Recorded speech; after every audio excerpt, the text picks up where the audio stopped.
Welcome all to the second annual Dumb Game Awards. The irony, satire, and original meaning behind that name is long gone now, yet here we are. Now, unfortunately, we have to open the show on a somber note. The one fan of the show out there might remember last year when I said this. Now, with 200 hours over the course of around 4 months, if we run the numbers, we'll see that at this rate the backlog will be completed by around Silksong's release date. Jesus, is that really what I sound like? Well, Silksong released, and how's that backlog going now? We managed to shave off only another 200 hours? That's the same amount we did in 4 months during 2024.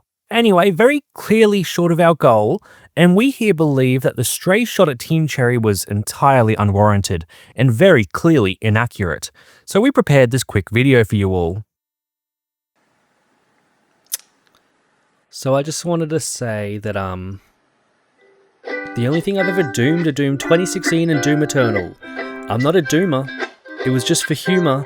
I didn't understand the game's development wouldn't span over a literal decade. I mean, look at Duke Nukem Forever. So a year ago, I made a dumb joke. Stop. You told me you weren't going to show that one, and we were going to go for the other one. No, I don't think it's in good taste. I thought you deleted it. Look, anyway, from all of us here at the Dumb Game Awards, we apologize, Team Cherry, and congratulations on the release of Silksong. Hopefully it does well tonight. Now, backlogs aside, I do play new release games too, and I like to avoid adding to the backlog. To accomplish this, I like to play all the games I'm interested in during the calendar year, or at least try to. However, this year I was less lucky than others, mostly because 2025 was a banger year for video games. Can I say that, guys?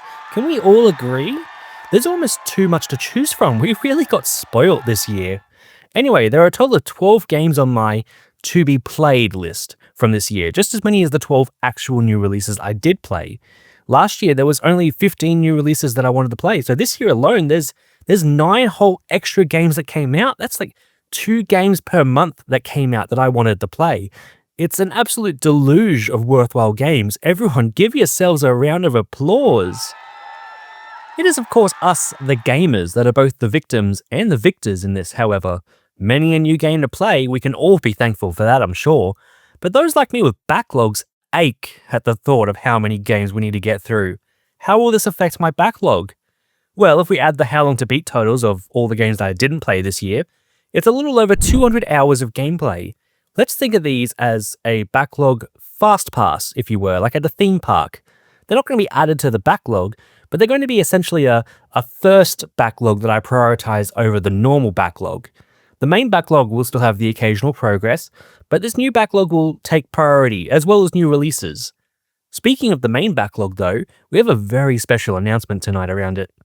Under each of your chairs, but also in the description below, there is a survey you can complete, inspired by Daryl from Daryl Talks Games' backlog method he employed this year. I want to play some fan picks this year. The 11 most requested games from the survey, I will ensure that I play them next year and let you know my thoughts. There's only one question, and you can write your own answer in if you think the selection from my list is lacking, but please, if it's something you're interested in, take a moment and let me know what games I desperately need to play. Anyway, do that in your own time. We need to get to the award show. As usual, I will start with my lowest ranked game and end with my personal game of the year. Can't wait to find out how wrong my personal ranking list is in the comments after the show though. That's always my favourite part. Alas, someone needs to be on the bottom, and this year it's Monster Hunter Wilds. Now, this game being my least favourite really just tells you the calibre of the list in the first place. It's really not a knock against the game, even down here at 12th place. Monster Hunter is a notoriously very difficult game series to get into. It's an incredible series, mind you, if incredibly niche. But there is a lot to get out of the game if you can wrestle with its gameplay. I have an odd relationship with Monster Hunter. It's almost a series I want to enjoy more than I actually do. It's a series I can intellectually nod and say, yes, very good game. It's wanting to enjoy it and enjoying thinking about it more than actually enjoying the experience of it. It's like how I feel with Akira. The only Monster Hunter game I've thoroughly enjoyed was Monster Hunter World, and unfortunately Wilds, despite its similarities, didn't quite grasp me as much. That said, the weapons feel good to use, and the Monster Hunter formula has been perfected into a science by this point.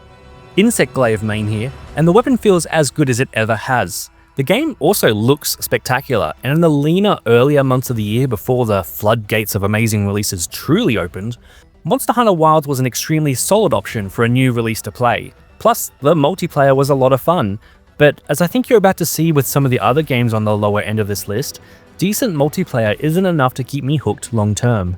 Still, congratulations on 12th, Hunters.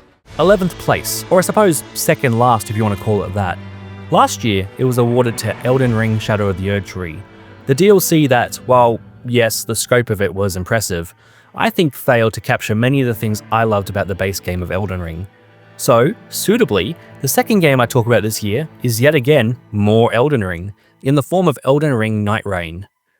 Nightreign is a multiplayer Elden Ring experience bringing about roguelike elements into the mix. Honestly, I really enjoyed the time I spent with this game. I think the roguelike elements introduce enough variety between runs to make things interesting, and as far as multiplayer experiences go, I think I'd probably consider it my second favourite overall of the year. You'll know my favourite when we get there. Playing with a couple of buddies after a hard day at work, do a few runs, see what you can do. I feel like if this is the experience they were after when developing this, they succeeded. I haven't had this much fun in a multiplayer game since... Wait a minute. Team of 3, run around and pick up weapons, ring closing on the map, revive down teammates. I only like this because it reminds me of Apex Legends. Unlike Apex though, there is a sort of story to follow here. Well, not that Apex doesn't have a story, what I mean, there's actually stuff to do. And when it's done, you can consider it a sort of end point of the game, which helps. Otherwise, I might drop another couple of thousand hours into it and never get to my backlog again. I'm personally always left with that same feeling after playing a game like this, and that's that I spent a lot of time doing this instead of playing through the backlog, and I feel guilt towards that.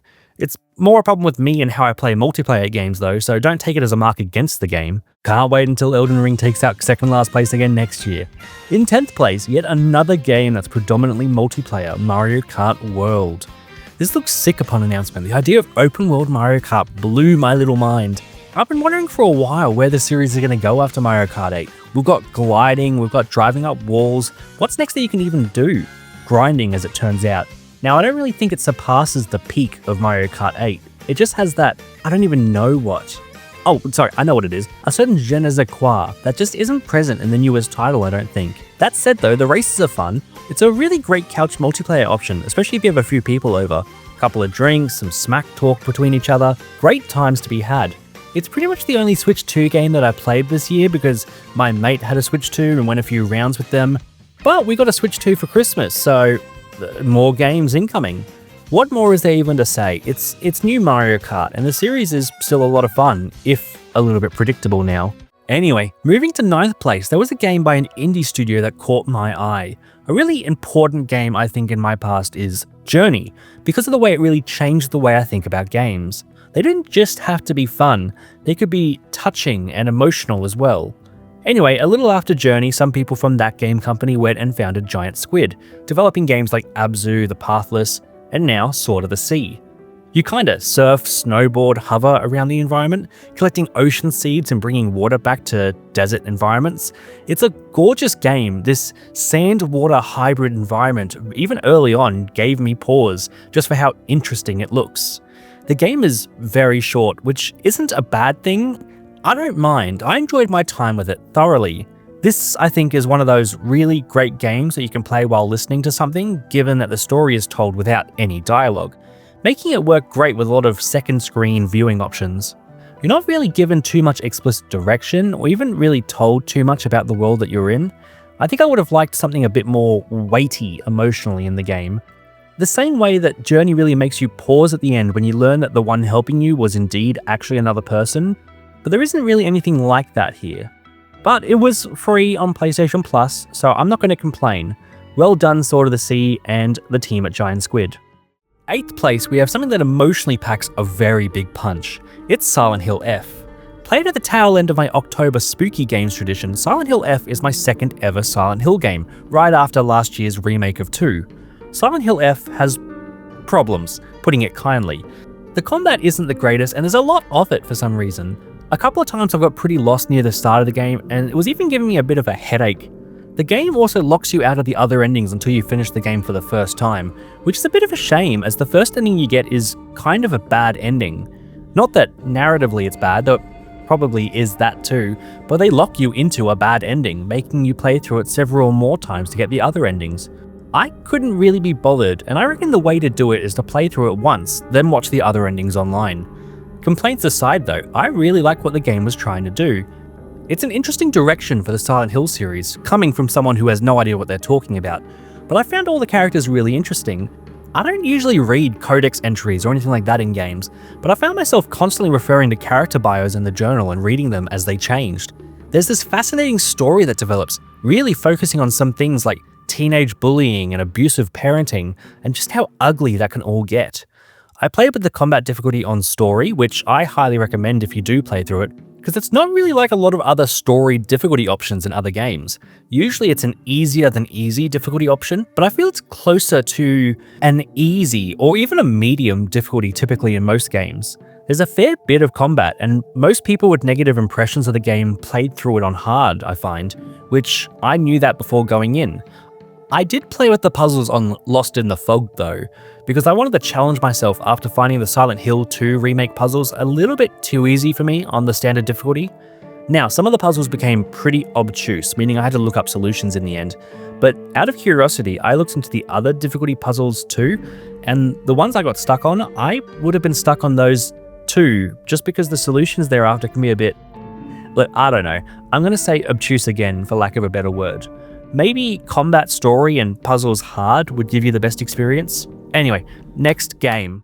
In 7th place, I want to talk about a game I almost missed because I saw so few people talk about it. Once Upon a Katamari is the first new console game of the Katamari series since 2011. I played the 2 remakes and I loved them, so of course I'll grab this game and get rolling. I love the framing of the game, traveling across time and rolling up Katamaris, go in the past and roll up Edo Japan or dinosaurs in a Jurassic era. It's dumb, simple fun. I love how quirky the games are. They unapologetically lean into a lot of Japanese culture, seemingly not really caring if someone in the West doesn't get their significance. The games are funny, and that Katamari rolling gameplay never gets old. It's the same gameplay that makes games like Donut Country or Hole.io. You just keep engulfing things until you grow big enough to engulf more things. The levels are a lot of fun, which is good because there's a crazy amount to do. Between rolling up different cousins, which are like different characters you can play as besides the prince, to presents which provide cosmetics for your prince, to the 3 crowns in each level, as well as challenges that many of the levels have, trying to get an S rank, there's so many reasons to replay levels. I really like the change of having your rank progress appear while playing the level. It removes a lot of the guesswork and is a much appreciated quality of life change. Speaking of quality of life, mapping the dash to a single button press is also something that I'm glad we finally have. The controls being a little tricky adds to the fun, so I'm not going to go with newer, simple controls anytime soon, but the dash needing you to wildly mash the sticks up and down did seem a bit unnecessary. Katamari Ball is so fun too. I think the game is so charming, I honestly love it. I wish it could be higher up on this list, but I love all the games above it, just a little bit more, I'm sorry. We're officially to the point of this list that all of these games are ones I absolutely recommend basically anyone play, because I think they're all so great. Anyway, we need to talk about the next game. My 6th favourite game of the year is one that I know a lot of people are going to have something to say about. It's dominated discourse this year, many people calling it one of the best games of the decade so far. But I don't think I can personally place it any higher because, although it's pretty good, I don't really see what so many people adore about it. It is, of course, winner of every award ever, Clair Obscur Expedition 33. Now, let me damage control a little bit. I like this game. I've seen a lot of discourse, especially post-Game Awards, about how the game is trash or whatever, and somehow everyone who thinks it shouldn't have won all have the worst takes I've ever seen. I don't associate with those people. But I also don't really know if it deserved Game of the Year personally. Would it not winning have made me happy? Look, probably not. I expected it to win, and it did. Plus, there's the whole discourse around AI use, so now Sven is saying that AI-made placeholders were used for Divinity, and it's a whole mess of drama, and I don't want to get into that. Expedition 33 looks great, and has a fantastic story. Especially towards the end there, I thought it was getting so interesting. but I don't know if the Paper Mario-esque combat blew me away as much as it did for others. It's nothing in a turn-based game I haven't really seen before. Now I know for some people it made them change their mind on turn-based combat. It turned them from a hater to an enjoyer of RPGs, but I don't think the game did anything in particular that made me go, wow. Plus it's French. Also, I feel like a lot of the battles fall into the same pattern after a while, especially when you have the pictos and equipment that you want. It can be the sequence of the same few moves over and over again until the enemies die. That said though, I think the one area it absolutely deserves all the appreciation it gets is in its soundtrack. It's one of the best game soundtracks I've ever heard. Absolute banger after banger. I mean, listen to this. It's honestly so good, what the hell? And for that and the story, it gets as high as it does. Plus, it being a shorter RPG at under 30 hours to beat is something I really appreciated. So thank you, Clair Obscur Expedition 33. Top 5 time now, my 5th favourite game. The first game I enjoyed more than Expedition 33.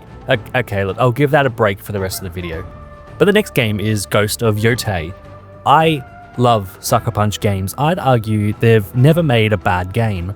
So when the Chud Brigade started criticizing it before it even released over quote-unquote an ugly female protagonist, I rolled my eyes into the back of my head so hard. The game eventually released though, and I was right. Sucker Punch has made yet another good game. I think I prefer the story and the world of Ghost of Tsushima slightly more, but pretty much everything else, I think Ghost of Yōtei knocked it out of the park. All the different weapons were so fun to master. I love the combat, the upgrades, even the little puzzle boxes. This game was a blast to play through. Now, call me crazy, but given all these little hints, I'm thinking, well maybe I'm just hoping, but I hope that they're testing out the waters a little bit about if there's any interest in a new Sly Raccoon game. I adore the Sly series. I really hope this is true. I would love to see what Sucker Punch does with a PS5 Sly game. I know the market for mascot platformers is so much smaller than that of a big AAA open world release, but I mean, Astrobot won Game of the Year, Crash 4 was fantastic too. I'm still not over the fact that Crash 5 was cancelled, by the way. Give me a new Sly release, please. Also, am I crazy? Was there a bit more Sly Cooper in Atsu's movement than there was with Jin's? My theory is someone on the development team over there is itching to take another swing at Sly, and they just want to see what the public thinks, see if there's a market for it. I can only dream. Anyway, the game was good. I think some of the little rituals, like making campsites, admittedly, after a little while I started skipping them, but at first I thought they were very relaxing and immersive, and I appreciated that entirely optional inclusion. Next game. My 4th favourite game, just missing out on the podium, my favourite multiplayer game of the year, and the game I was most excited for the entire year? Split Fiction. I've become a huge fan of Hazelight Studios, ever since I saw this clip of Joseph Fares talking about A Way Out. This is insane. If the whole world tell me your game is shit, I'll tell them, no, it's not. Right. That's how much I believe in it. Okay. All right? I'm telling you, like, if you play the game from the beginning to the end, Yes. and you see what it is, it's impossible you don't like it. Okay. That's a man passionate about what he's making. I really appreciate that. Plus, A Way Out was great, It Takes Two was great, co-op multiplayer experiences that I can have with my partner while we both sit on the couch or lay in bed. It's an experience, it's something I get to share with someone. There's good humor in these games, there's a lot of moments that have us both pointing at the screens and showing something off to each other. Finding secrets together, I love playing this game, man. I don't know what else to tell you. You play as a hot dog, you can play as farting pigs, you get to ride a dragon. They do some really interesting things with the jumping between fantasy and sci-fi genres too. Maybe I'm a bit biased because I like co-op games a perfectly normal amount, what are you talking about? But I think a co-op playthrough of this game with someone it's near the peak of my gaming experiences this year. I keep saying it, but I wish I could put this game higher, goddammit. There's so many games this year that I loved so much. To put into perspective, I think anything above probably Ghost of Yōtei in this year's list would have been my game of the year last year if it released in 2024. It's absolutely incredible. Next game, the bronze medal, 3rd place. It's my favourite puzzle game that I've played in some time. Hell, my favourite roguelike I've played in some time. None other than Blueprints. Hey, that sounds like Blueprints. I wonder if that's why they named it that way. Build the mana as you go, uncover secrets, get to room 46. It's simple. I really like how it almost feels like a deck builder in some ways too. The rooms you draft are now no longer in the pool of rooms you can place, meaning there's a lot of strategy to how and when you draft rooms with lots of exits, or when you draft rooms with none. There are seriously so many secrets to uncover though, it's absolutely absurd. I get that a lot of people who don't care for the game end up getting caught on one thread. What I mean is that they see a puzzle to solve and they start beelining specifically for that puzzle. But often that's just not possible. The rooms you need are never presented to you, you don't get the item you need, and run after run can feel like you make no progress. That's why I think it's better to focus on many threads at once, making progress on any one that seems to come to you. This is a really interesting way to solve puzzles, mind you, one that I myself never used to really do, but the nature of this game forces you to look at it this way. Definitely a big complaint I've seen is the reliance on randomness in order to progress the story, but I think it works mostly in its favour. I love roguelikes, I love deck builders. I have way more hours in Slay the Spire and Balatro than I'd like to admit, and Blueprints to me scratches a similar itch. Add in some very tricky puzzles, it's a game that makes me a bit more excited to tackle some puzzly games in my backlog, specifically games like Return of the Obra Dinn and Outer Wilds, both of which I've seen get compared to Blueprints. Anyway, it's a game for a specific kind of person, but I think if it's for you, there is so much you can get out of this game. Silver Medal time, the runner-up of all the games I played this year, my second favourite. Developed by ex-Telltale staff over at Ad Hoc Studios, Dispatch was a hell of a ride. It's been a while since I played a good episodic Telltale game, and Dispatch might be the best I've ever played. It has all the expected hallmarks of their games, a compelling story, great characters, some insane cliffhangers between episodes. The game being episodic, I think works in its favour a lot. They really get to write it like it's a TV show, and they know what they're doing. The soundtrack as well, I think, is super fitting. Obviously, I really appreciate many of the settings that you can set at the start, such as replacing licensed music with royalty-free if you intend to stream or otherwise show off the game. But if you can play through it with licensed music, it all works so well. I would highly recommend it. I even discovered a couple of tracks through the game that I've added to my playlist. The voice actors all do a pretty good job, Aaron Paul being the obvious big name as the main character, but then there's a sort of collection of internet personalities too that you get to be like, oh my god, no way. Like Young Gravy, Jacksepticeye, Moist Critical. Then of course there's the partnering with Critical Role, and as you know, I'm a big D&D fan, so that's something I really liked. And then you hear Matt Mercer's voice and you're like, ah, so there's the big bad guy, of course. Anyway, what I really love is the dispatching gameplay. It reminds me of This Is the Police so much, but it fixes all the issues I have with its gameplay. In This Is the Police, dispatching feels a little bit shallow. You just need to make sure you send people that add up to an invisible number that will decide whether you succeed or you fail. In Dispatch, each hero has stats. Think strength, intelligence, charisma. It's basically D&D stats. They're pretty easy to understand. Anyway, your chance to succeed is decided upon how much of those stats align with the job you've sent them into. But also there's a bunch of unique options if you send the right heroes to the right jobs, and you learn each of their personalities and who they work well with. Overall, it's just so much more depth, and it's that much more interesting a system to play with than what I saw in This Is the Police. I want an endless mode for this so bad. It's a slightly strategy gameplay, some puzzle solving and passing clues for job descriptions. There's RPG character growth and leveling up along with random dice rolls. It's just one of those games that feels tailor-made to me and my tastes, you know? Given that, what could have possibly climbed up the ranks? What game could I have possibly enjoyed more than Dispatch? Swinging into first place, the spider girl that broke online stores, it's Team Cherry's Hollow Knight Silksong. Now, I think the original Hollow Knight was pretty good. It's not my favorite indie title, it's not my favorite Metroidvania, but it's all around a pretty good game if I'm being honest. Maybe a smidge overrated, just a tiny smidge, just a little itty bit. But Silksong, holy shit. Can I swear in this? Is this live? I almost can't believe how much I enjoyed just experiencing the world of this game. The size of this world is insane compared to Hollow Knight. Hornet moves so fast and has so many more movement options compared to in the original Hollow Knight. I love how the movement feels in this game so much. It just feels so damn good to play. The platforming feels so goddamn good. I think the last platformer that felt this good to me was Celeste, and that was like 7 years ago? It gets you into this flow state so quickly where you're just chipping away with damage and reacting to enemy tells with a fraction of a second. It feels so great. I never wanted my time with this game to end. I absolutely adored it.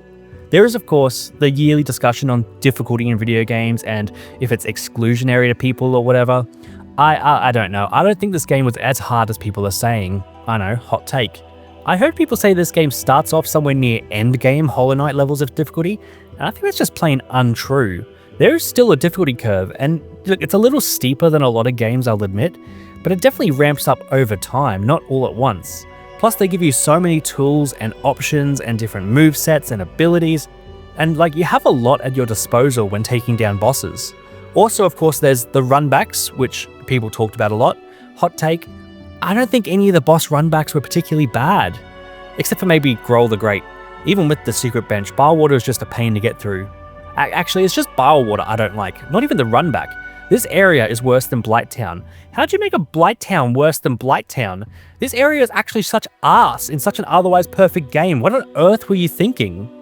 Anyway, I did the whole Act 3 thing and many of the optional bosses because I just love this game so much. I think it's a huge step up in basically every way from Hollow Knight. Everything I didn't care for in Hollow Knight is gone, and the things that I liked were tuned all the way up. This is easily my favorite game of the year. Probably an all-time top 10, maybe, favorite game of all time. So thank you, Team Cherry. And sorry again about the stray shot that I sent your way last year. Anyway, that's it for the show just about. Congratulations to our winners, a moment of silence for the games that were missed throughout the year. Don't forget to vote in the survey in the description, and thank you so much for the year we just had. The huge reaction I had to my most backlog games of all time video is insane to me. It's still insane to me. So thank you all who subscribed and continue to support me as I make videos. I hope you all had a good year. I know I did. And here's to 2026. Let me know about the games in your backlog that you're tackling next year, and hold yourself to it. Anyway, see you all in the new year, and have yourselves a good one.